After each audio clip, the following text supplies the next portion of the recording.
भैया उनका जो बेड था वो दीवार से सटा हुआ नहीं था, बीच में था। तो मैंने क्या किया, जल हाथ में लिया और हनुमान चालीसा पढ़ा। और पढ़ने के जब जब हनुमान चालीसा आधा हुआ ना भैया, जब लास्ट एंड था तुलसीदास सदा हरिचेरा, तब मैंने क्या किया, वही जल हाथ में से लेके मुझे ना उनका चेहरा देखना है जिसने ऐसे किया था मेरे ऊपर।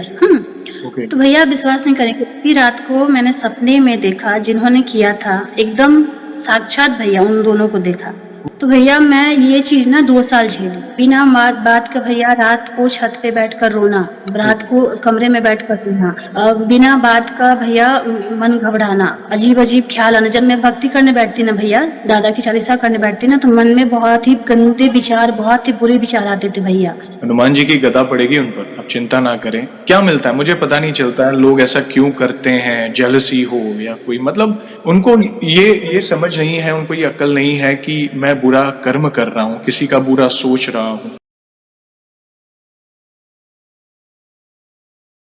जय श्री राम दोस्तों, कैसे हो आप? हमारी चैनल में आप सभी का स्वागत है। मैं हूं आपका दोस्त जयेश वाघेला, फाउंडर ऑफ धार्मिकस्टोरी.com एंड सीक्रेट मिस्ट्रीज। दोस्तों, आज मैं फिर से एक और इंटरेस्टिंग वीडियो कॉल सेशन लाया हूं। हनुमान जी के भक्त ऑनलाइन है और उत्सुक हैं अपना अनुभव शेयर करने के लिए। और वीडियो में आगे बढ़ने से पहले आप सभी को बता दूं कि अगर आप भी हनुमान जी से जुड़े अपने अनुभव मुझसे इंस्टाग्राम वीडियो कॉल पर शेयर करना चाहते हैं, तो इंस्टाग्राम की लिंक मैंने डिस्क्रिप्शन में दी है, उस पर क्लिक करें, मुझे फॉलो करें और मैसेज करें। मैं जल्द से जल्द आपसे जुड़ूंगा और वीडियो कॉल सेशन शेड्यूल करूंगा। और अगर आप ईमेल के माध्यम से अपना अनुभव शेयर करना चाहते हैं, तो हमारा ईमेल आईडी है dharmikstory@gmail.com। तो चलिए आगे बढ़ते हैं आज के इस वीडियो कॉल सेशन में। नमस्कार बहन, जय श्री राम आपको। जय श्री राम भैया। आपका बहुत बहुत स्वागत है आज के इस वीडियो कॉल सेशन में, और धन्यवाद भी जो आप अपना समय निकाल कर इनिशिएटिव ले रहे हैं हमारे प्रिय बालाजी से जुड़ा अपना अनुभव शेयर करने के लिए। सबसे पहला सवाल बहन ये बताएं कि आपका पूरा नाम क्या है, आप कहाँ से बिलोंग करते हैं और आप क्या करते हैं? भैया मेरा पूरा नाम नेहा सिंह है और मैं वेस्ट बंगाल कोलकाता से बिलोंग करती हूँ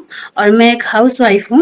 ओके, कोलकाता से बिलोंग करते हैं। ओके, बहुत अच्छा लगा जानकर। और जैसे आपको पता है ये जो सेशन है हमारे प्रिय बालाजी महाराज से जुड़ा है, तो अगला सवाल उन्हीं से जुड़ा है। ये बताएं कि जीवन में सबसे जी पहले आप हनुमान जी से कब जुड़े, कैसे जुड़े, जीवन के किस मोड़ पर जुड़े, नित्य कौन से पाठ करते हैं, और शुरुआत की जर्नी के बाद आप अपने अनुभव को भी डिटेल में साझा कर सकते हैं, जिसमें प्रभु ने कोई असंभव कार्य संभव किया हो, या उनकी ऊर्जा महसूस की हो, या कोई संकेत मिले हो, या फिर ऐसा कोई अनुभव जिससे आपका उनके प्रति विश्वास अटूट हुआ है। तो शुरुआत की जर्नी के साथ आप अपने अनुभव को डिटेल में साझा करें।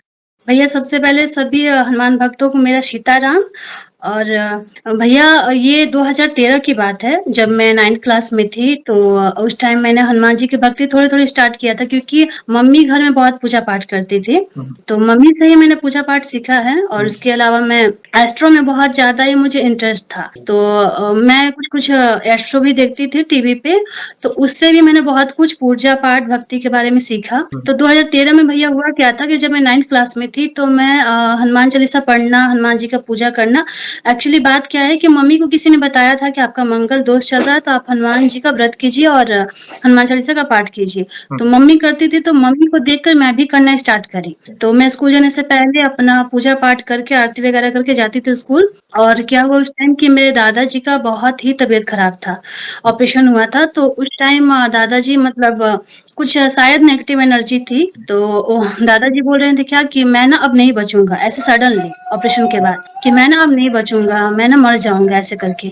तो मेरे दिमाग में आया क्या कि रुको, मैं हनुमान चालीसा पढ़ के और हनुमान जी का जल को लेकर उनको थोड़ा पिलाती हूँ। तो वो तो पानी पीने से मना कर दिया। तो मैंने क्या किया कि जिस पलंग पे वो सोए हुए थे भैया, मैंने उनके पलंग को पूरे जल से घेर दिया। और मैंने बोला कि बालाजी, जो कुछ भी हो, नेगेटिव एनर्जी हो, अगर बीमारी हो, तो क्योंकि वो बूढ़े हो चुके थे, तो इसे ठीक कीजिए। भैया विश्वास नहीं कीजिएगा, 10 मिनट भी नहीं हुआ, दादाजी एकदम शांत और सो गए। ये मेरा पहला अनुभव था भैया। और मम्मी जैसे कि सडड्डी का पूजा करती थी पीपल गाछ पे। तो मम्मी ने मुझे किसी ने बताया था कि वहाँ पे ना बैठ के हनुमान चालीसा पढ़ा जाता है, तो उससे दोष जल्दी कटते। तो मैंने किया क्या कि हनुमान चालीसा पढ़ना स्टार्ट किया। तो मैं मम्मी के मुँह से सुनी थी कि जब हनुमान चालीसा याद हो जाता है ना, तो कहीं पे रहता तो आपको डर नहीं लगता है। तो मैंने कहा कि दादा, हमको ना हनुमान चालीसा याद करना है। तो उस टाइम में हनुमान जी से उतना कॉन्टेक्ट थी नहीं। तो मैंने किया क्या कि डेली पीपल गाछ के पास पूजा कर शनिवार को करती थी और हनुमान चालीसा वहाँ बैठ के पढ़ती थी। और मैंने बस इतना बालाजी से बोला था कि मुझे ना पूरा हनुमान चालीसा याद करना है। मैं नहीं जानती हूँ कैसे, क्योंकि मेरा दिमाग थोड़ा वीक चलता था ये सब चीज़ में। तो भैया मुझे हनुमान चालीसा कब याद हुआ, मुझे एकदम नहीं पता। मुझे एकदम पता ही नहीं कि हमको कंठस्थ कब हो गया हनुमान चालीसा, मुझे एकदम नहीं पता चला। अच्छा, इसके बाद ये सब चीज़ तो हो गया। फिर मैं जब 10th क्लास में गई तो मेरी मतलब पढ़ाई का प्रेशर थोड़ा ज़्यादा था, तो मैं ये सब चीज़ छोड़ दी। पूजा पाठ ऐसे नॉर्मली करती थी, उतना ध्यान नहीं देती थी भक्ति में। फिर बात है भैया 2020 की। 2019 में मेरी शादी हुई, 2020 की बात आई, तो मैं पूजा पाठ करती थी, मगर मैं एक चीज़ से डरती थी कि हनुमान जी का पूजा को लड़की को नहीं करना चाहिए। मैंने ऐसा भी सुना था कि उनका कुछ न कुछ खराब हो जाता है औरतों का, तो इसलिए मैंने करना बंद कर दिया था। तो 2020 में क्या हुआ भैया कि मेरा बच्चा डिलीवरी हुआ था 2020 में 9 फरवरी को। तो उस टाइम मैं बहुत ही ज़्यादा भैया नेगेटिव ऑरा से, नेगेटिव चीज़ बोल सकते हैं, मैं गुज़री 9 मंथ प्रेगनेंसी में मैं नेगेटिव चीज़ से बहुत गुज़री। तो मुझे ना ये याद नहीं आता था कि हाँ, हनुमान चालीसा भी कुछ होता है, पढ़ना चाहिए, मुझे एकदम दिमाग में नहीं आता था। तो जब बेबी डिलीवर हुआ तो बेबी का साँस नहीं चल रहा था। आईसीयू में डॉक्टर लेकर गया, डॉक्टर बोला कि बच्चा नहीं है। आईसीयू तक बच्चा था, आईसीयू में ऑक्सीजन देने के बाद बच्चा बोला डॉक्टर नहीं है। तो भैया एक माँ की हालत उस टाइम तो बहुत ही खराब हो सकती है, बहुत ही खराब था मेरा तो। तो उसके बाद क्या हुआ कि मैं बहुत ज़्यादा डिप्रेशन में गई, हिम्मत था मेरे अंदर, बहुत ज़्यादा डिप्रेशन में गई, मैं फिर घर आई, उसके बाद मैं अपने मायके चली गई। क्योंकि यहाँ पे रह के ससुराल में मुझे वो सब देखना मतलब एकदम पसंद नहीं था कि मेरे आँख के सामने मैं बच्चा पेट में लेकर घूमी हूँ यहाँ पे और ये आज ऐसा हो गया।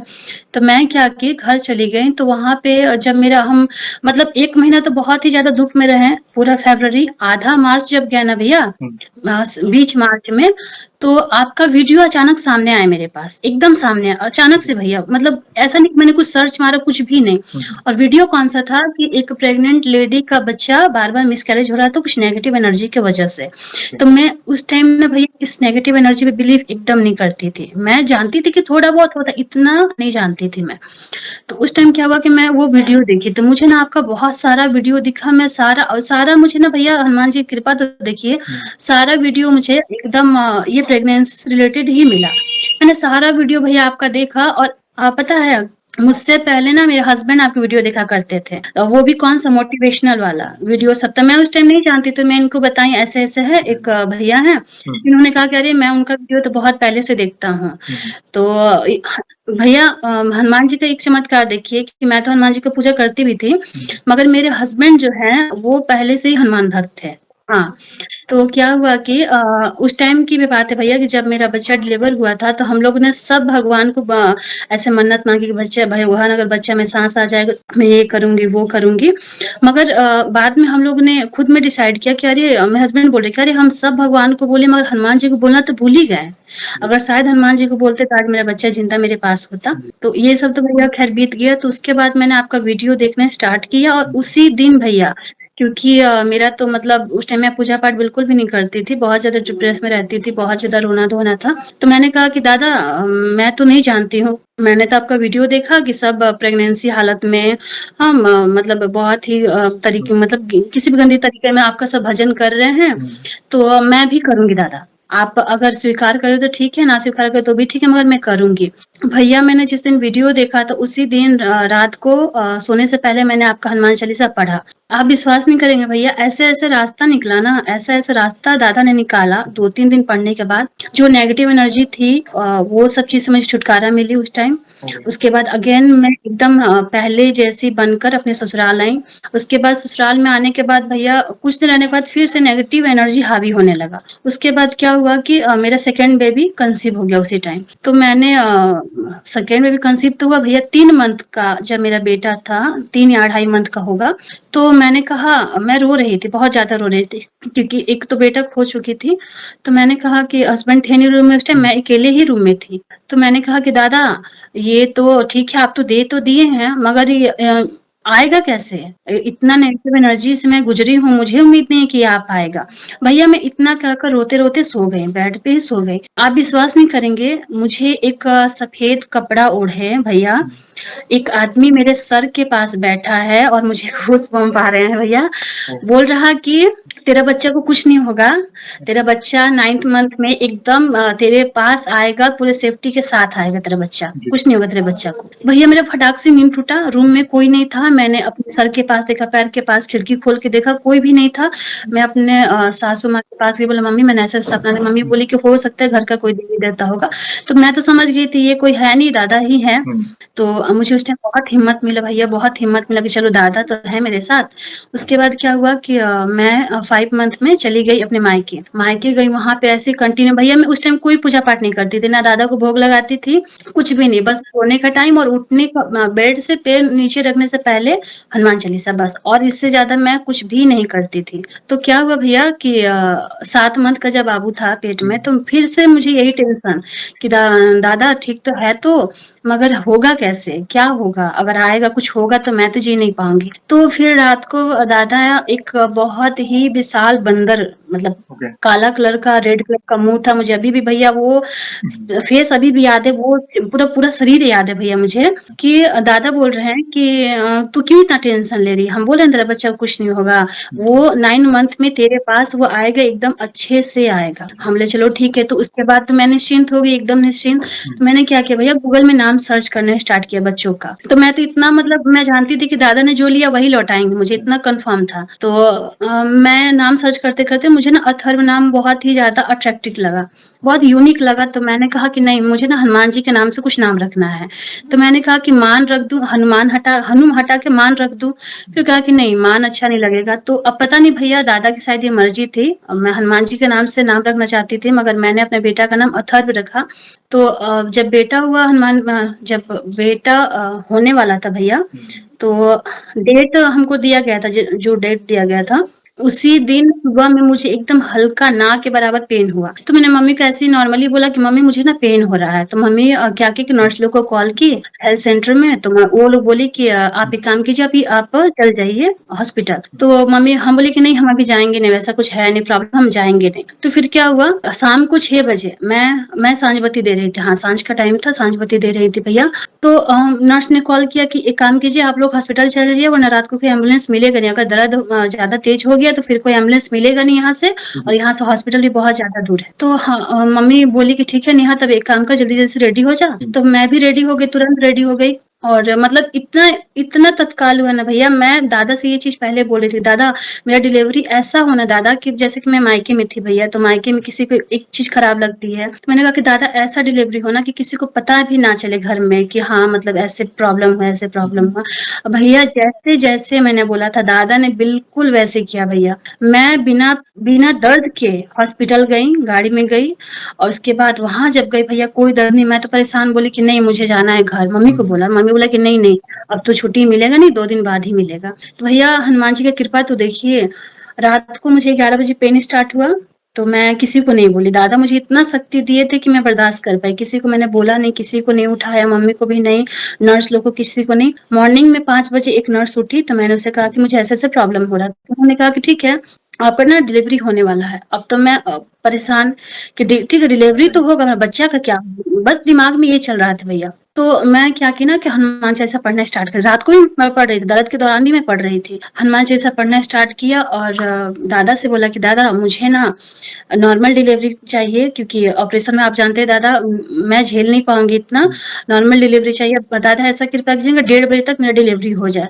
भैया अब इस, और जो सरकारी हॉस्पिटल होता है ना भैया, वहाँ पे ना पेशेंट को थोड़ा गलत तरीके से ले जाया जाता है। तो मैंने कहा कि दादा ये सब हो रहा है, ये क्या मेरे साथ भी होगा, ऐसे मुझे भी मारेगी वो लोग, मतलब तो खिलाएगी मेरे ऊपर भी। तो ऐसा हुआ ना भैया, वो जो नर्स थी जो सबके ऊपर चिल्ला रही थी, मुझे बेड से आराम से उठाया, बेटा बेटा बोलकर, और बेटा बेटा बोलकर डिलीवरी रूम तक मुझे लेकर गई भैया। तो भैया मैं जब जा रही थी डिलीवरी रूम में, तो वहां पे मुझे मुझे अनुभव हुआ भैया कि 2 नर्स तो खड़ी है, मगर मेरे साथ कोई गदा लेके एक लंबा चौड़ा आदमी खड़ा है। तो जब मैं डिलीवरी रूम तक गई, तब तक मेरा आंख बंद था, उसके बाद बेबी हो गया।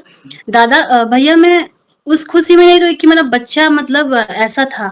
मैं इस खुशी में रोई ना कि दादा ने दे दिया मुझे। जब मैंने बच्चा का जब पहला वो रोने का आवाज़ सुना भैया, मैं दादा को हाथ जोड़ के पहले तो धन्यवाद की, तो नर्स लोग बोल रही है कि ये क्या है, ये क्या है बेटा, ये बेटी है। मुझे कुछ सुनाई नहीं, बस मैं दादा को धन्यवाद दे रही हूँ। उसके बाद क्या हुआ भैया कि जब बच्चा को मैंने देख लिया, उसके बाद मुझे एकदम महसूस होना बंद हो गया कि कोई यहाँ पे है।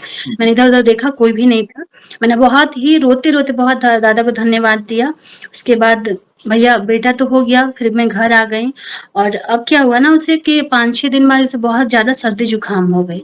तो मैंने कहा कि दादा मुझे जैसे कि छोटा में ना निमोनिया बच्चे को हो जाता है, तो बहुत ही ज़्यादा सर्दी-जुकाम भैया बहुत ज़्यादा मतलब इतना ज़्यादा कि साँस लेने में बच्चे को प्रॉब्लम हो रही थी। मैंने कहा कि दादा ऐसा मत कीजिएगा। मतलब ये मैंने इसे जब 5-6 दिन का था ना भैया तो मैं इसे पकड़-पकड़ के रोती थी, दादा ऐसा मत कीजिएगा अब नहीं बर्दाश्त कर पाऊँगी मैं। तो फिर दादा सपने में आकर बोलते थे कि नहीं कुछ नहीं होगा, चिंता मत कर। और जैसे कि और भी भैया ऐसे बहुत सारे होते थे कभी-कभी ना कि जैसे मैं कोई सवाल का जवाब माँगती थी उनसे, सपना में आके दे देते थे वो। किसी न किसी तरीके से सपने मुझे दे देते थे। उनको जैसे कि मेरे हाथ से कुछ खाना है ना, तो वो मुझे सपने में आके बोलते थे। जैसे कि लड्डू दिखाई मुझे हाँ। और एक बार ऐसे क्या हुआ था भैया कि उस टाइम मैं बाबू हो गया ससुराल आ रही थी, तो मुझे ना एक छोटी-मोटी बात की टेंशन थी। तो मैंने कहा अब मैंने पूरे गाड़ी भैया मैं मार्शल से आ रही थी, पूरे गाड़ी उनको ना हनुमान दादा आपको राम जी की कसम है, ये चीज़ नहीं होनी चाहिए, हनुमान दादा आपको राम जी की कसम है, पूरे गाड़ी मैंने कर दिया है। मैंने बाद में क्षमा भी माँगा कि मुझे माफ़ कीजिएगा मगर मैं बहुत ज़्यादा ही प्रॉब्लम में थी उस टाइम। तो दादा ने भैया मतलब जैसा मैं सोची थी ना कि कहीं ऐसा ना हो, ऐसा ना हो, दादा ने सारा खेल ही पलट दिया भैया। क्या बात! मैं खुद हैरान थी, बहुत ही हैरान थी कि दादा ने सारा खेल कैसे पलट दिया। मतलब भैया मैं वो बात बता नहीं पा रही हूँ। मैं जैसा चाहती थी कि भैया इस तरीके का मेरे बच्चे के साथ ना हो, कोई भी नेगेटिव एनर्जी हावी ना हो। दादा ने पूरा ही खेल पलट दिया। मैंने कहा कि आप धन्य हो। मैंने क्षमा भी माँगा कि भैया दादा मुझे माफ़ कीजिएगा, राम जी की कसम दी आपको, प्रभु श्री राम की कसम दी। तो फिर उसके बाद भैया एकदम लाइफ़ एकदम जो मतलब जो डिफ़िकल्ट लगता था ना भैया कि हाँ, अब ऐसा हो गया है, अब नहीं जीना है ये वो। दादा ने एकदम बहुत ही मेरी लाइफ सरल बना दी, बहुत सरल बना दी। क्योंकि हाँ, विशेष कृपा उस होती है तब होता है बहन और आप पर विशेष कृपा है।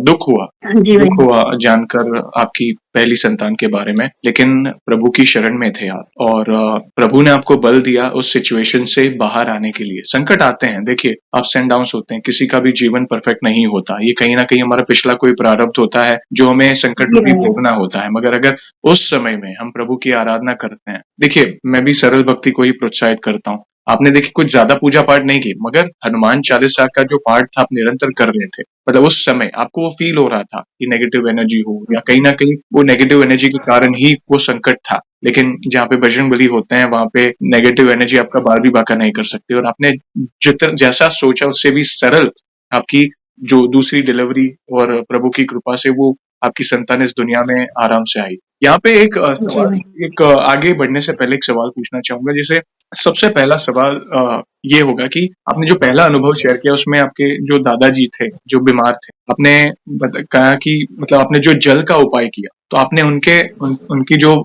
जहाँ पे वो लेटे थे, जैसे आपने कहा उन जो बेड पे लेटे थे, वो आपने कैसे उपाय किया? ये एक सवाल है और दूसरा नेगेटिव एनर्जी ने जब जैसे आपने कहा कि मैं अफेक्टेड थी नेगेटिव एनर्जी से, तो वो ऐसा क्या घटित हो रहा था, जो आपको फ़ील करवा रहा था कि नेगेटिव एनर्जी ही है? ये रीज़न इसलिए क्योंकि कई लोग उस समस्या से जूझ रहे होंगे, जो इस अनुभव को देखेंगे, वे भी फ़ील कर पाएँगे कि क्योंकि वे रिलेट नहीं कर पाते कई बार कि भई ये तो हो रहा है मगर उनको पता नहीं होता है कि ये नेगेटिव एनर्जी के कारण ही हो रहा है या क्या है। तो वे आपके अनुभव से मोटिवेशन लेके अगर कोई नेगेटिव एनर्जी है या कोई समस्या है तो वे प्रभु की शरण में जाके इस प्रॉब्लम का सॉल्यूशन पा सकते। तो पहले अपने जो जल वाला उपाय के बारे में भैया उनका जो बेड था वो दीवार से सटा हुआ नहीं था, बीच में था। तो मैंने क्या किया, जल हाथ में लिया और हनुमान चालीसा पढ़ा और पढ़ने के जब हनुमान चालीसा आधा हुआ ना भैया, जब लास्ट एंड था तुलसीदास सदा हरिचेरा, तब मैंने क्या किया, वही जल हाथ में से लेके पूरा मतलब मैंने राउंड मार दिया, पूरा पलंग में घूम लिया क्योंकि ओके, बीच में था ना वो। यस, हाँ, बीच में था।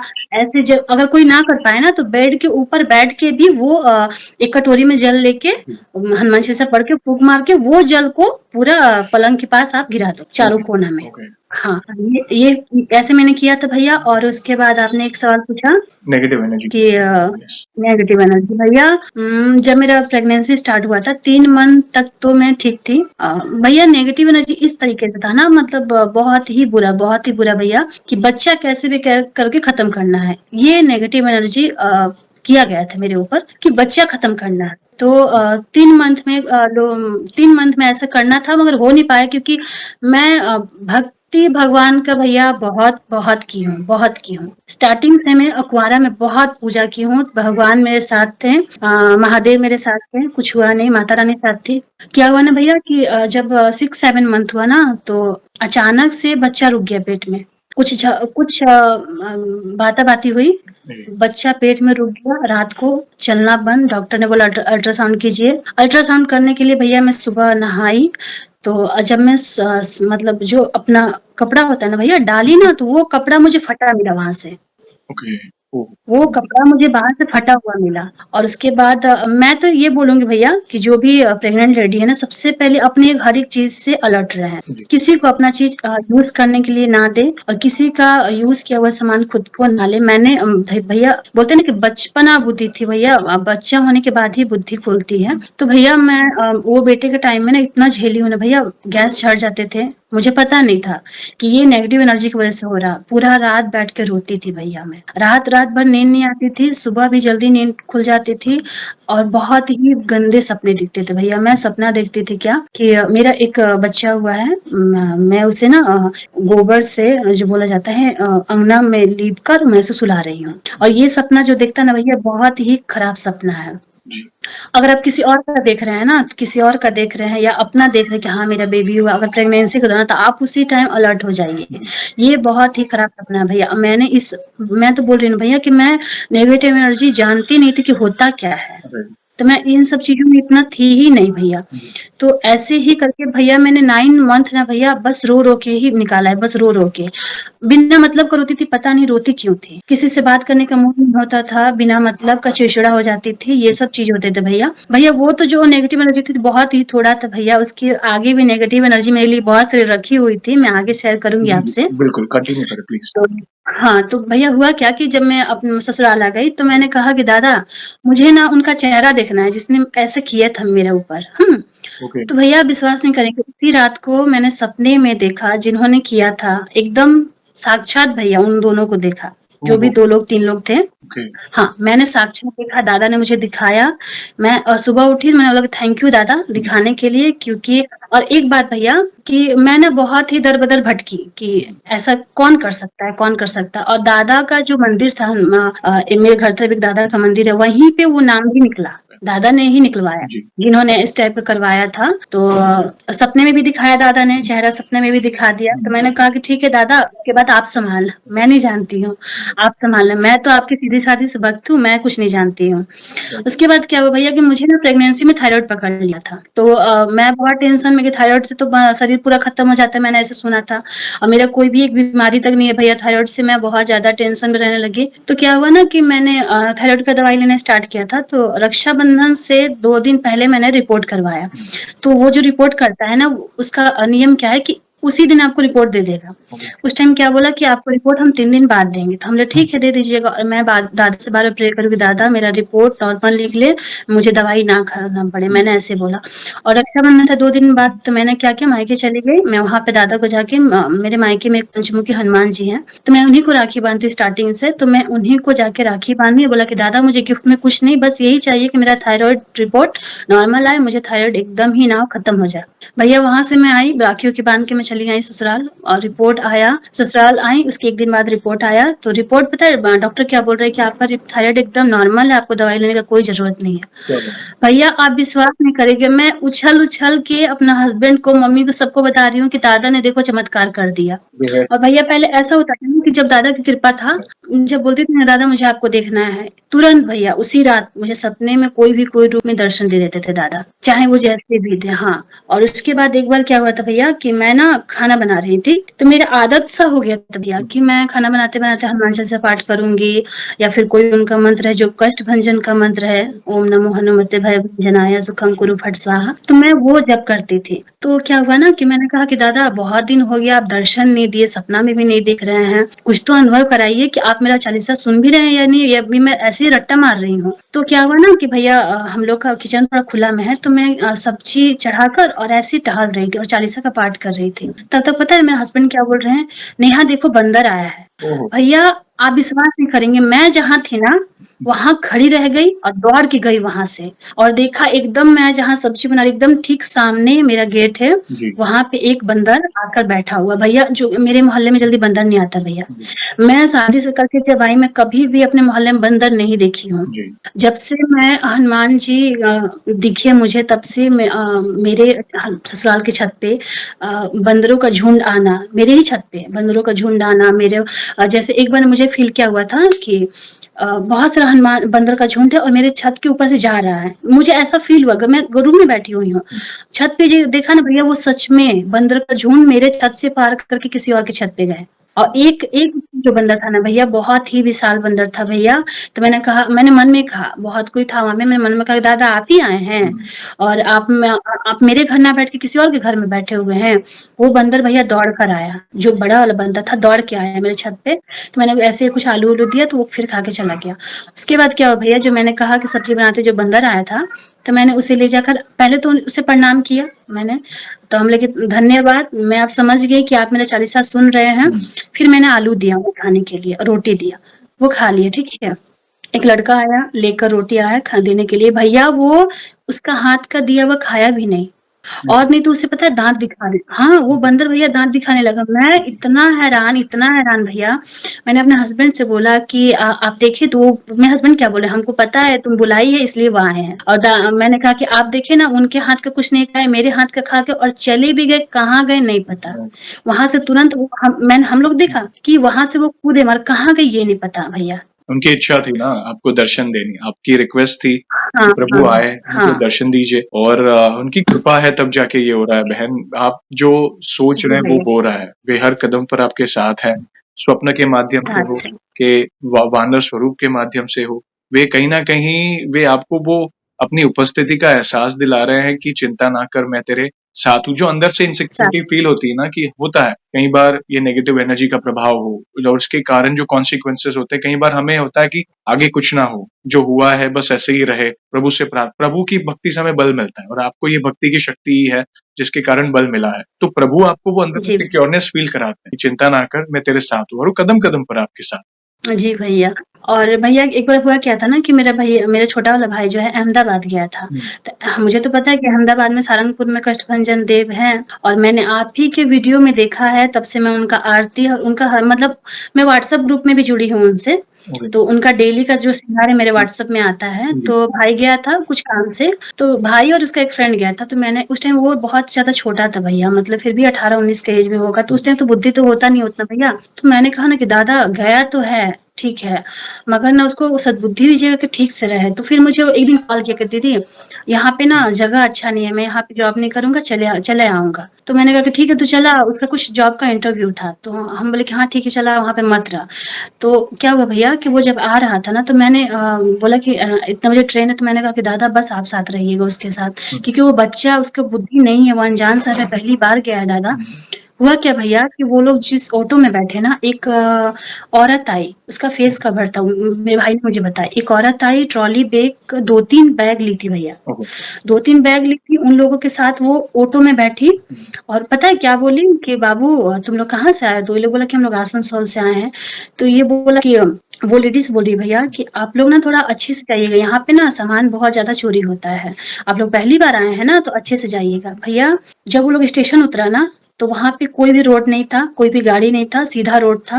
भाई लोग बोला कि हम लोग उतरने के बाद भी वो समझाई, अच्छे से जाना बेटा, सामान पे अपना ध्यान रखना, किसी का दिया कुछ खाना नहीं। मतलब जैसे माँ-बहन समझाती राइट। है अपने भाई को। उसके बाद क्या हुआ, लोग रोड क्रॉस किया, रोड क्रॉस करके ये दोनों पीछे मुड़ा। भैया बोल रहा कि दीदी दूर-दूर तक कोई गाड़ी नहीं, कोई रोड नहीं, बस एक ही रोड था, वो औरत कहाँ गई पता नहीं चला। वो तीनों उतरे वहाँ पे, ओके। वो ऑटो आगे चली गई, वहाँ कोई ऑटो नहीं थे भैया, कोई रास्ता दूर-दूर तक, मतलब एक स्ट्रेट रास्ता दूर तक गया है, कोई भी अगर जाएगा भैया, आप रोड क्रॉस करें, तो आप पीछे मुड़ के देखेंगे तो यस, कुछ दूर ही जाएगा। यस, बिल्कुल। भैया वो मुझे उसी दिन कॉल करके बोल रहा, मुझे तो मम्मी बताई, तो मैंने उसे कॉल किया तो बोला हाँ दीदी ऐसे-ऐसे हुआ।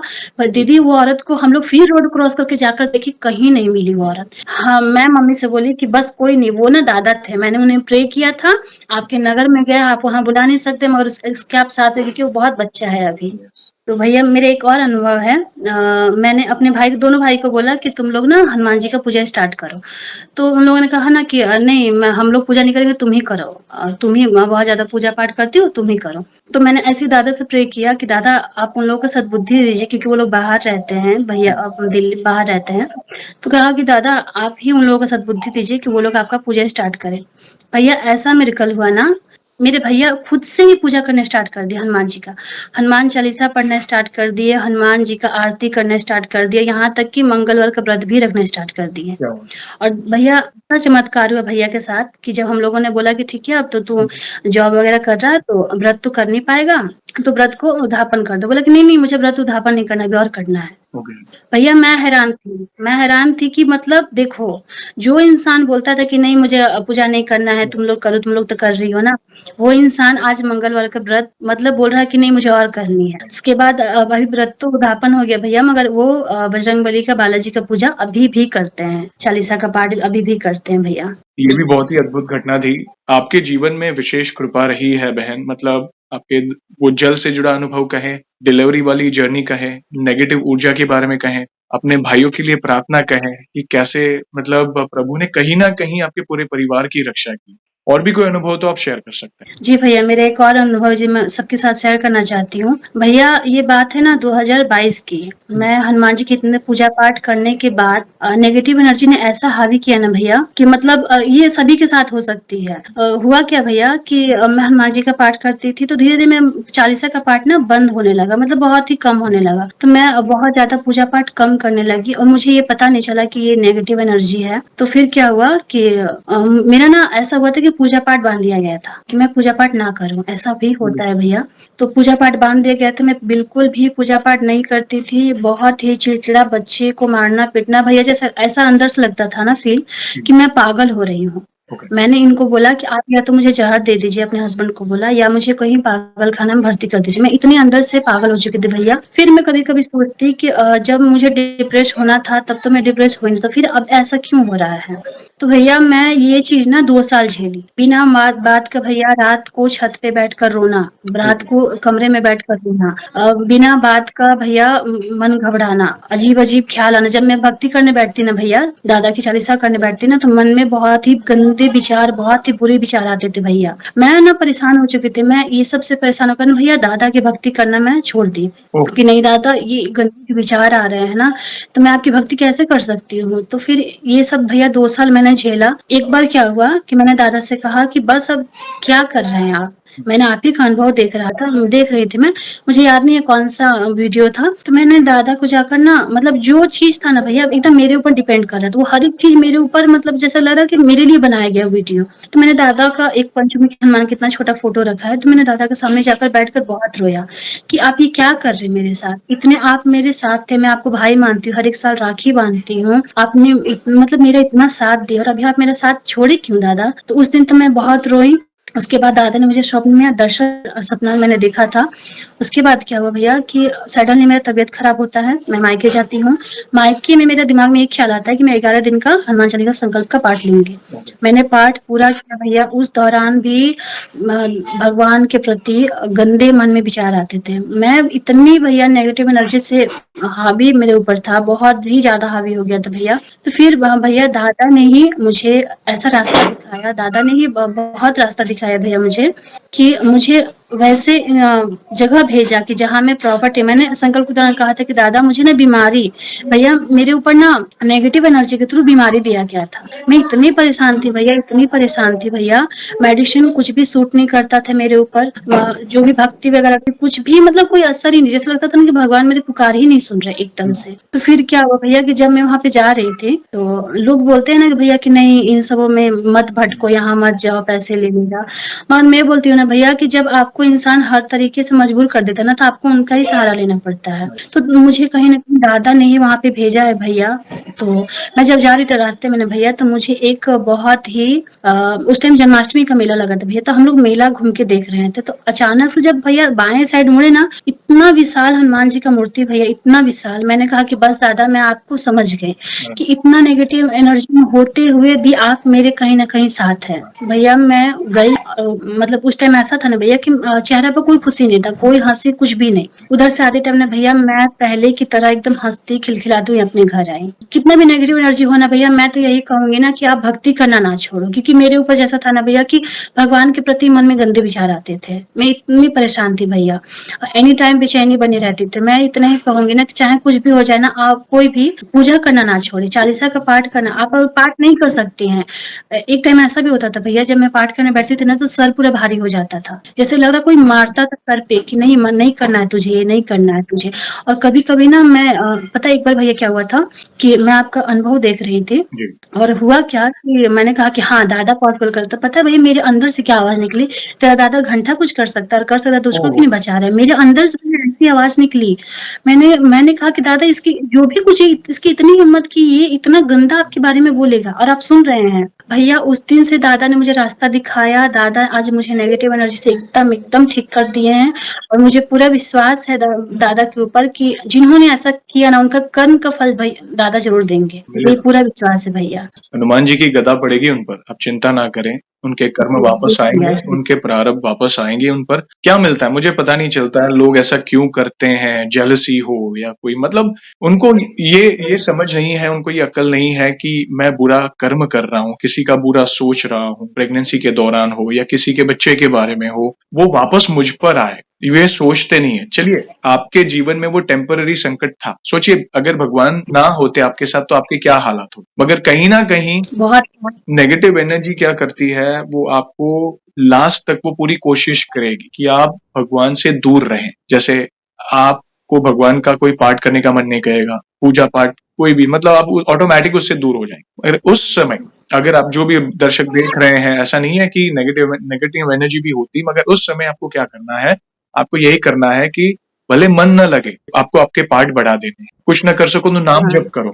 नाम जप में बहुत पावर है। सीताराम सीताराम सीताराम सीता, हरे कृष्ण राधे कृष्ण, जिन भी देवी देवता को भजते उनके नाम का स्मरण करें। देखिए मैं तो यही मानता हूँ, हमारे प्रभु से बड़ा कोई नहीं। तो अगर आपके मुख में प्रभु का नाम है तो भला वो नेगेटिव एनर्जी वो पूरी कोशिश करेगी छुड़ाने के लिए, मगर आपको डटे रहना है। प्रभु आपको बल देंगे उससे लड़ने के लिए। वो सिचुएशन ऐसी क्रिएट हो जाएगी कि खुद ब खुद जैसे आपके सामने आप जा रहे थे और सडनली आपको हनुमान जी की इतनी बड़ी मूर्त दिखी। वो प्रभु आश्वासन देने आते कि चिंता ना कर, मैं तेरे साथ हूँ। सोचिए आप प्रभु के नाम का स्मरण ना किए होते तो क्या हालात होते। तो ये उनकी कृपा है। थैंक यू वेरी मच इतना इंपॉर्टेंट शेयर करने के लिए बहन। बहुत ही विशेष कृपा है आपके परिवार पर और यही प्रार्थना है कि आपकी भक्ति ऐसे ही बढ़ती रहे और आप प्रभु की छत्र छाया में ऐसे ही रहे। यहाँ पे एक सवाल पूछना और चाहूंगा बहन। देखिए आज हम आपका अनुभव सुन रहे हैं, बहुत ही प्यारे-प्यारे अनुभव आपने शेयर किए। कहीं न कहीं किसी को इंस्पायर करेंगे आपके अनुभव। वैसे आपने हमारी चैनल में भी बाकी भक्तों के अनुभव सुने। तो आप हमारी चैनल आप कब से देख रहे हैं और बाकी भक्तों के अनुभव सुनकर आपको क्या प्रेरणा मिली? आप अपने शब्दों में बता सकते भैया